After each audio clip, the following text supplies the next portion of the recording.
তোমরা সবাই কেমন আছো?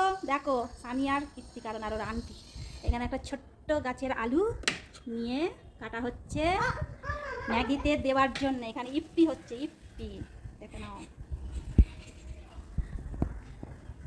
রান্না হচ্ছে। এটা হচ্ছে ওর মামিমার গাছের আলু, তাকে কুচি কুচি করে কাটা হচ্ছে আলু ভাজা করার জন্য। তুমি কিছু বলতে চাও? এই যে তুমি কিছু বলতে চাও? কি দেবো?